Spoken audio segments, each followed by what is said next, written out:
Now you will see an example showing the basic interface elements. If you are acquainted with the interface, you can skip this example by pressing the Escape key and move on to other tasks in this tutorial mission.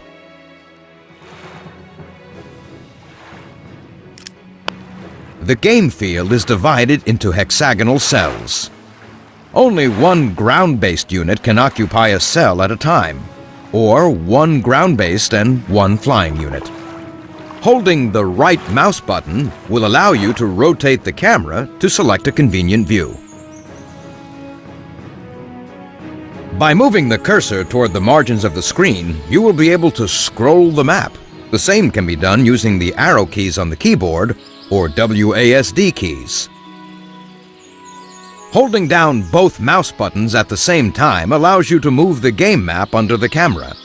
Rolling the scroll wheel allows you to zoom in on the surface or zoom out to get a view from higher up. If the camera is zoomed in on a unit, you will see all the figures in the unit. If the camera is zoomed out, the game will return to the big figure view. The End Turn button is located in the top right corner. After your units have carried out all orders, this button ends your turn. Messages appear in the upper part of the screen. They contain important information about the mission progress, and this panel displays the list of your army units. Here, you can select different units and trace the orders that have been accomplished by a unit. During one turn, a unit can move and attack. A green marker indicates the ability to move, while a red marker indicates the ability to attack. A dimmed marker means the action has either been accomplished or is not available. Here, you can also switch to the Reserve panel. The Reserve contains the units that have not been placed on the map. They can be deployed in special zones near friendly towns. You can return to the game by switching back to the Army panel. You can also toggle between the units on the map by means of these special arrows. The arrows allow you to switch forward and backward in the list of armies, or skip a unit and not return to it during the turn. The selected unit is displayed on the bottom left panel.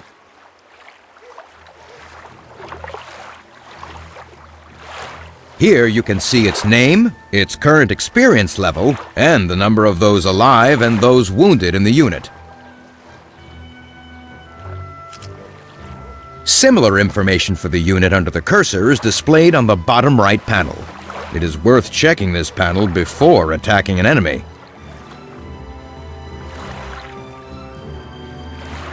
There are additional control buttons under the Army panel. This button allows you to turn the grid on and off. The grid will help you to analyze your position on the map. This button allows you to switch between banner modes. Banners appearing above a unit suggest the side it belongs to and show whether the unit is able to move, attack, or cover its neighbor. Banners can be shown for all the units, for just the units under the cursor, or they can be switched off completely.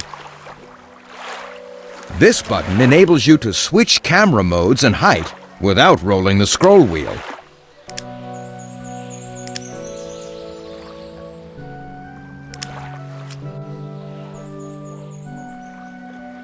This button displays an outlined map of your mission. If the map is large, you will need to use this option. This button will allow you to see the mission list. Here you can find out which quests have failed and which quests have been successful. Victory ratings for this level are displayed here too. Looking through the quest list in tutorial missions, you will be able to reread explanations and tips. You can get detailed information about the interface during training missions and in the user manual. Welcome to the first tutorial mission. Here, you will learn to deploy troops and make units move and attack.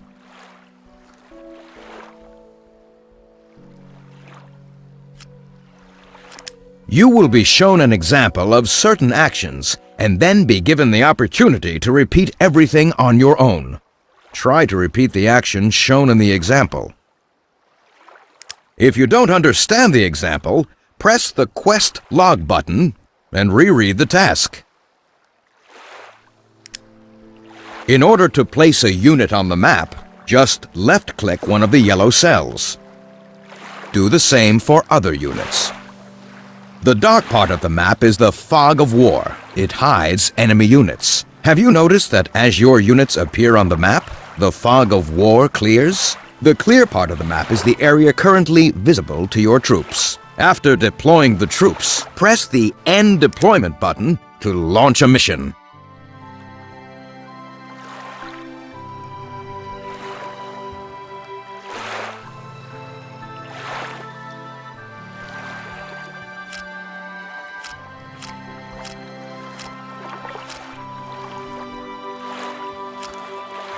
In order to attack an enemy, you should first approach them. Get close to the enemy's unit and attack. Tip: left-click to give an order to move and attack.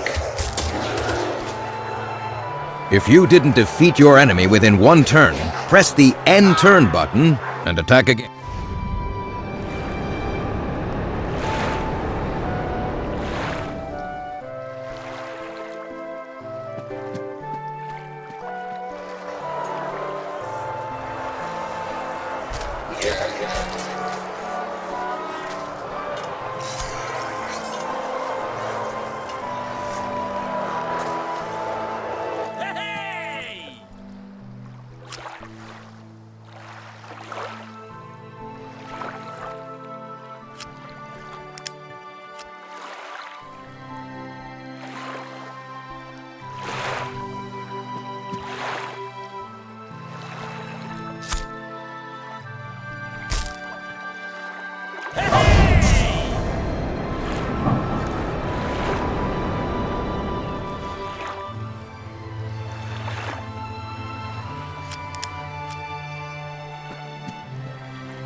Perfect.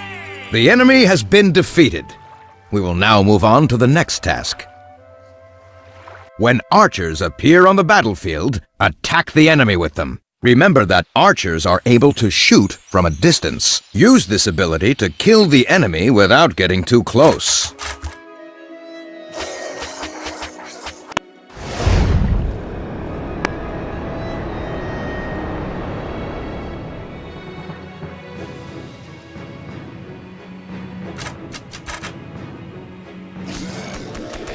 That's great! You have done away with this enemy too. Now, let's try to fight an enemy in the air.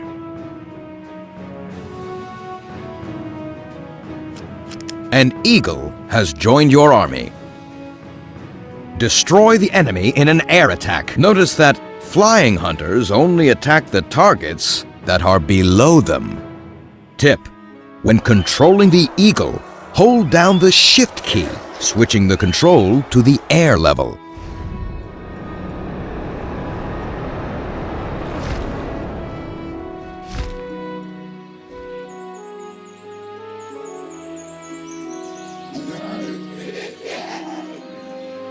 Congratulations! You have completed the first tutorial mission. It is time to move on to harder tasks.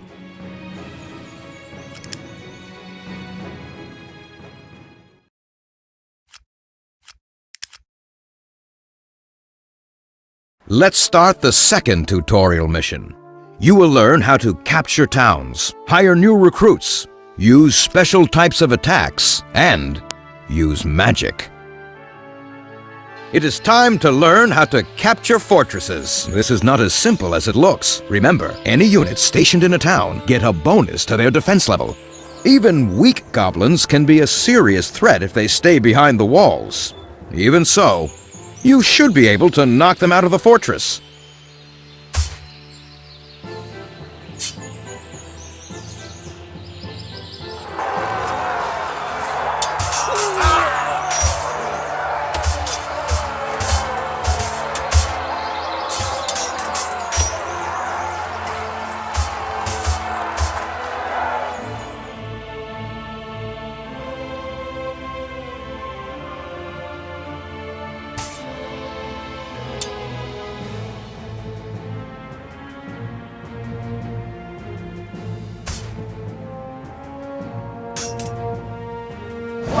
You have succeeded in getting the enemy out of their vantage point. Now, since the town is empty, you can capture it.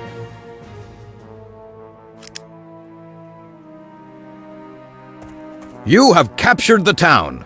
We are only training now. In a war, an army almost always finds plenty of loot in the fortresses it captures.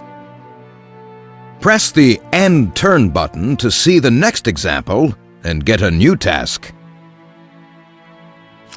A unit that has suffered losses in a battle can be healed. To do so, you should select a unit with wounded warriors and press the Rest button. If there is no enemy nearby, all the wounded in the unit will recover. The more enemies nearby, the fewer wounded warriors will return to the ranks. If a unit is near a friendly town, you will be able to hire new recruits to replace the warriors killed in battle. However, you must have enough money to pay for them. Notice that recruits will decrease the total experience level of a unit. You have seen how to heal the wounded and hire recruits. You can repeat what you have seen if you want to. Press the End Turn button to see the next example. An enemy controls a zone around him. Therefore, a common unit cannot pass the enemy without halting. Only scouts with the special ability of segmented movement can do that. Such units can spend their movement points gradually, rather than all at once. Notice how the scouts move through the key points, ignoring the orcs' control zone.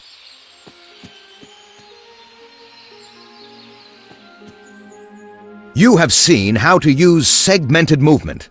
You can repeat what you have seen if you want to. Press the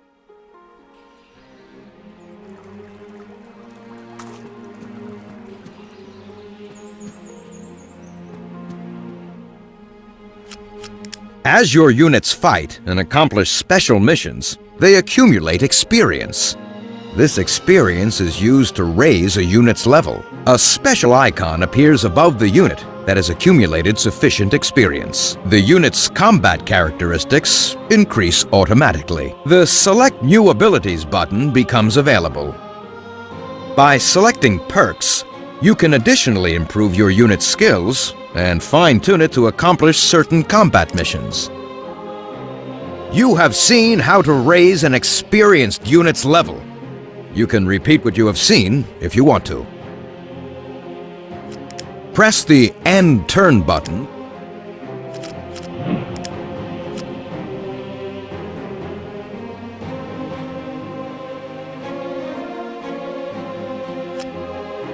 Heavy Cavalry is a mighty strike unit.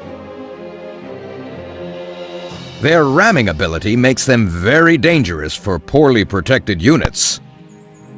Cavalry can be used to the best advantage during combat on a plain. Certain units, including human knights, are characterized by being too impetuous. It means that after having completed their move, the knights will rush to attack any enemy within their reach without waiting for an order.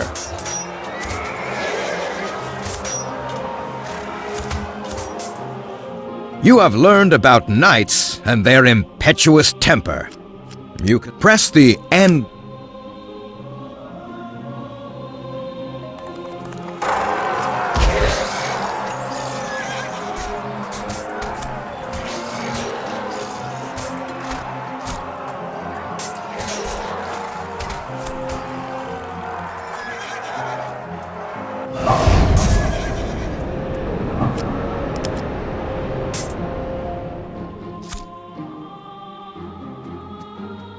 Notice the goblin archers are standing near orcs.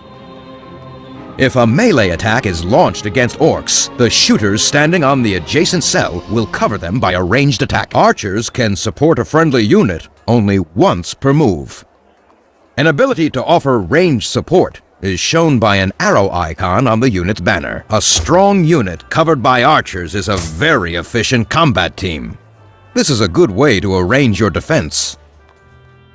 You have seen how the enemy used ranged support. In a situation like this, even a strong unit can suffer severe losses. You can repeat what you have seen if you want to. Press the End Turn button to see the next example and get a new task.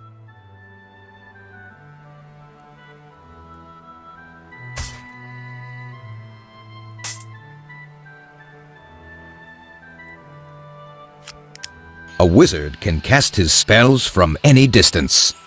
However, the target cannot be covered by the Fog of War. The wizard can cast only one spell per turn. There is a limited number of spells. After a mission is accomplished, the used spells will be replenished automatically.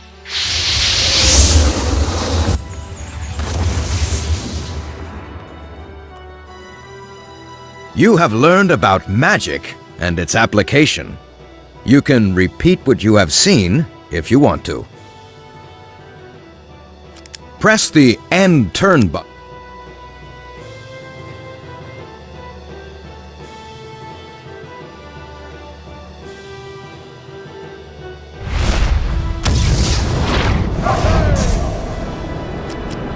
With the money received, you can hire new troops. Notice that each mission has a limit as to the number of units. If you get more troops, you will have to keep some of them in reserve. Switch to the Army Control panel and select the unit you would like to purchase. If you have enough money to purchase it, click on the Buy button.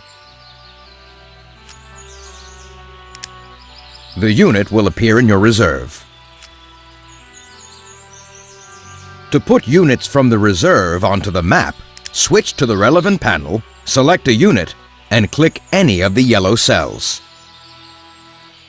Remember that in the course of the mission, your troops can only be deployed near the towns belonging to your army. You have seen how to purchase troops. Press the End Turn.